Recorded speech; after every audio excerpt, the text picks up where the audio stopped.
మూడు ముఖ్యమైన అంశాలతో తెలంగాణ తెచ్చుకున్నాం. నీళ్లు, నిధులు, నియామకాలు. ఏం చేసింది బీఆర్ఎస్ పార్టీ? నీళ్ల కోసం 10 సంవత్సరాలలో 1,89,000 కోట్ల రూపాయలు ఖర్చు పెట్టింది. 1,89,000 కోట్ల రూపాయలు ఖర్చు పెట్టి ఎన్ని ఎకరాలకు నీళ్ళు ఇచ్చిందంటే 14 లక్షల ఎకరాలకు నీళ్ళు ఇచ్చింది. అందులో 2 పెద్ద ప్రాజెక్టులు, ఒకటి పాలమూరు, ఇంకోటి కాళేశ్వరం. ఆ రెండిటికి కలిపి 1,21,000 రూపాయలు ఖర్చు పెట్టింది. ఎన్నిటికి నీళ్ళు ఇచ్చిరాయా? ఎన్ని ఎకరాలకంటే 1,00,000 ఎకరాలకు నీళ్ళు ఇచ్చింది. ఈ మాట బాధతో చెప్తున్నా.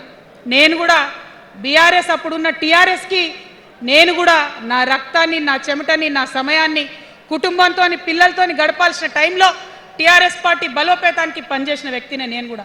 ఆనాటి కేసీఆర్ వేరు, ఇప్పటి కేసీఆర్ వేరు. ఆనాటి కేసీఆర్కి తెలంగాణలో చేనేత కార్మికులు చచ్చిపోతుంటే భిక్షాటన చేసిన కేసీఆర్ ఆనాటి కేసీఆర్. ఇయాలటి కేసీఆర్ మారిన మనిషి, మనిషి, మన మనిషి కాదు. ఏమైంది ఇయాలటి కేసీఆర్కి? హైడ్రాల ఇల్లు కూలిపోతుంటే అరుస్తున్నారు, అన్నా ఎక్కడున్నావు రా, వచ్చిండ్రా? రాలే. వెలుగుమట్ల ఇల్లు కూలితే వచ్చిండ్రా? రైతులకు వర్ష బీభత్సమై మొత్తం పొలాలు మునిగిపోతే వచ్చిండ్రా? చేవెళ్ళ దగ్గర బస్ యాక్సిడెంట్ అయితే వచ్చిండ్రా? ఎక్కడ చిన్న కష్టం వచ్చినా ప్రజలకు ఆ సారు రారు, ఆ సారు రారు. ఎందుకంటే ఆయన మారిన మనిషి, మనిషి, గుంటనెక్కల తోడేళ్ల చేతిలో ఖైదీ అయినటువంటి మనిషి, మన మనిషి కాదు. బాధతో, దుఃఖంతో, ఆవేదనతో చెప్తున్న మాట, సంతోషంతో చెప్తలేని ఈ మాట నేను. అట్లాంటి కేసీఆర్ ఎట్లా ఉండే ఒకప్పుడు? అదే ఆర్డీఎస్ అంతా పాదయాత్ర చేసి నా తెలంగాణకు నీళ్లు కావాలని అడిగినారు.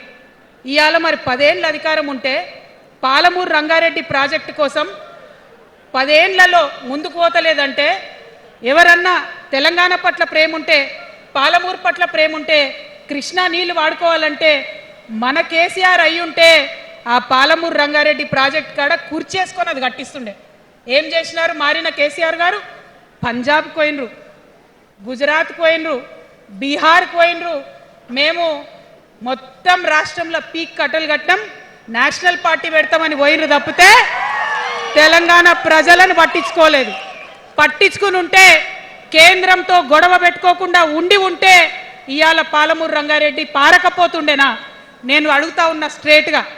ఇన్ని రోజులు నేను ఎన్ని మాటలు మాట్లాడినా బీఆర్ఎస్ పార్టీ నాయకులు ఒక్కరు కూడా బయటకు వస్తలేరు, సమాధానం చెప్తలేరు. దీనికి మీరు సమాధానం చెప్పకపోతే ప్రజలే మిమ్మల్ని బయటకు లాగి సమాధానం చెప్పేటట్టు చేస్తారని కూడా ఈ సందర్భంగా నేను తెలియజేస్తా ఉన్నా.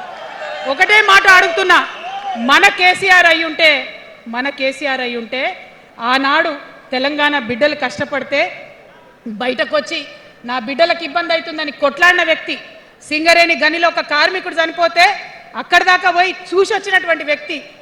మరి తెలంగాణ వచ్చినాక ఏమైందా ప్రేమ? అధికారం ముందు మమకారం తగ్గిపోయిందా? ఏం జరిగిందని నేను అడుగుతా ఉన్నా. ఎందుకు ఈ మాట చెప్తా ఉన్నా అంటే, ప్రేమ నాకు కూడా ఉంది. నాకు తండ్రి కావచ్చు, అది వేరే విషయం. కానీ ఒక రాజకీయ నాయకుడిగా వారు ఈ మధ్య రాజకీయ పరిణితి కోల్పోయి మాట్లాడుతూ ఉన్నారు. కేటీఆర్ గారు మాట్లాడిందంటే ఓకే అనుకోవచ్చు, ఆయనకు పెద్దగా తెలియదు పాపం. కానీ కేసీఆర్